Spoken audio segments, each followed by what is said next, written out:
Hello everyone, back again with our channel Egopedia. Please don't forget to like and subscribe. The importance of putting ego aside at work.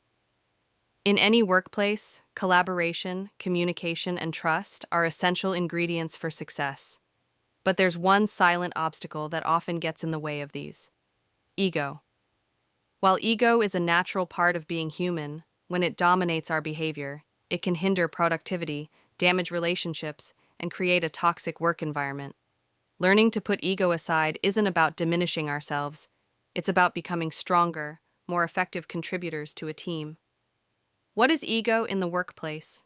Ego in the workplace often shows up in subtle ways: refusing to admit mistakes, dismissing other people's ideas, taking credit for team achievements, feeling threatened by feedback or other people's success, avoiding collaboration to protect one's own image or status. These behaviors, although common, can slow progress and create tension within teams. Why it's important to set ego. Aside 1. Fosters better collaboration. Workplaces thrive on teamwork. When individuals put their egos aside, they become more open to ideas, more willing to share knowledge, and more eager to help others succeed. This creates a collaborative culture where people work with each other, not against each other. 2. Promotes continuous learning. No one knows everything. When ego is set aside, people are more willing to ask questions, seek guidance, and accept constructive criticism. This humility leads to faster learning, improved skills, and stronger overall performance. 3. Builds trust and respect. People respect those who can admit mistakes, share credit, and listen without judgment. By setting aside ego, we earn the trust of our colleagues and supervisors, laying the foundation for stronger working relationships.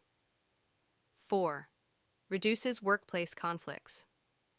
Ego often escalates small misunderstandings into major conflicts.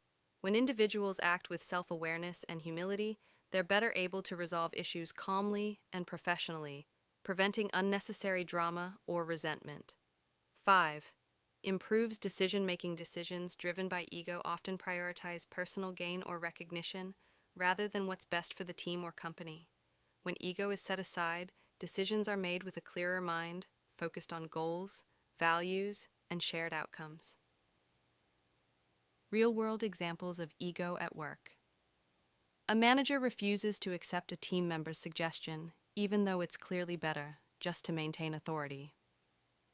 A team member spends more time proving they're right than solving the actual problem. A colleague hides a mistake instead of admitting it, causing delays or further issues.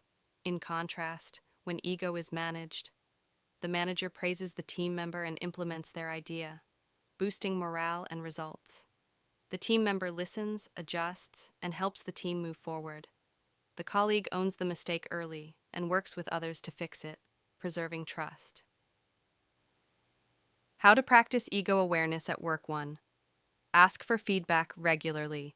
Be open to hearing how others perceive your actions and decisions. 2. Own your mistakes. Admitting when you're wrong doesn't weaken your position, it strengthens your credibility. 3. Share credit. Acknowledge the team's role in successes. This encourages loyalty and motivation.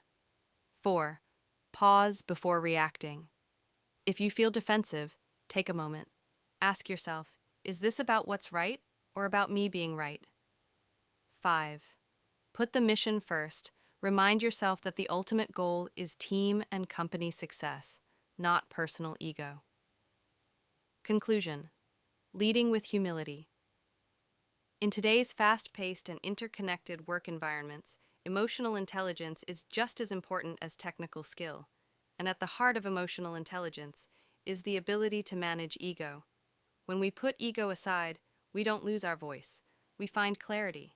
We don't become weak. We become respected. We don't fall behind. We move forward, together. Great teams aren't made of perfect individuals, but of people who can work through challenges with mutual respect, humility, and purpose. And that starts when each of us makes the choice to lead not with ego, but with empathy. Deepening the discussion. Ego and the workplace. Putting ego aside at work isn't always easy. It requires a high level of self-awareness and emotional discipline. But the benefits, both personal and organizational, are transformative. Let's break it down further. How ego harms. Workplace culture ego is like an invisible barrier that blocks trust, honesty, and collaboration. When left unchecked, it doesn't just affect individuals, it silently weakens the entire company culture. Here's how. 1. It creates silos. People with big egos often hoard information, thinking it gives them power or control. As a result, teams work in isolation, and valuable insights are not shared. This slows down progress and leads to inefficiency. Second, it discourages innovation. If employ 2. It discourages innovation. If employees are afraid of being judged, shut down, or ignored, they won't share their ideas. A workplace driven by ego becomes rigid. People play it safe rather than experiment or take calculated risks. 3. It fuels unhealthy competition. While a certain level of competition can motivate performance, ego-driven rivalry can erode team spirit. Colleagues begin to see each other as threats rather than partners, and collaboration suffers. 4. It hinders personal growth. An inflated ego avoids vulnerability. This makes it hard for individuals to accept feedback, reflect on their shortcomings, or develop new skills. In the long run, this limits both personal and professional development. Recognizing ego in ourselves. Ego isn't always loud. Sometimes it whispers. Being honest with ourselves is the first step. Here are some signs your ego might be influencing your actions. Do you feel defensive when someone offers feedback? Do you avoid admitting mistakes even when you're aware of them? Do you feel upset when others are praised or promoted? Do you need to be seen as the smartest or most competent person in the room?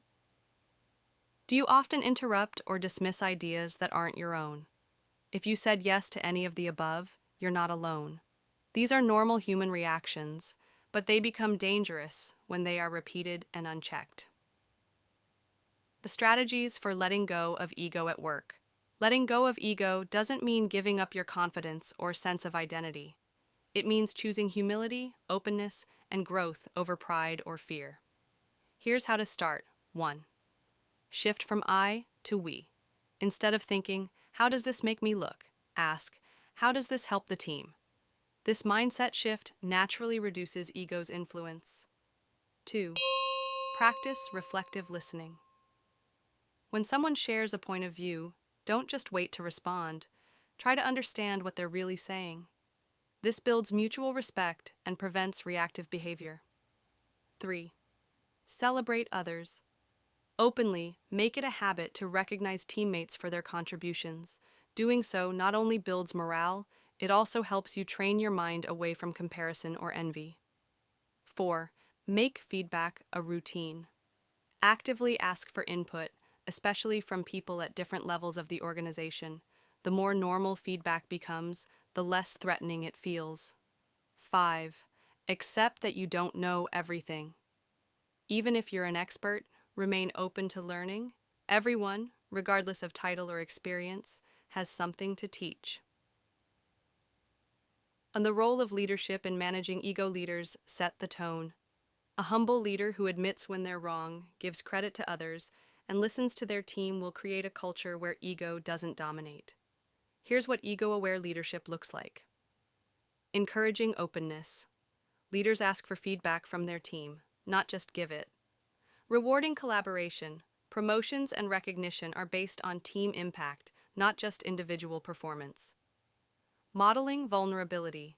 Leaders share their own failures and lessons learned, which gives others permission to do the same.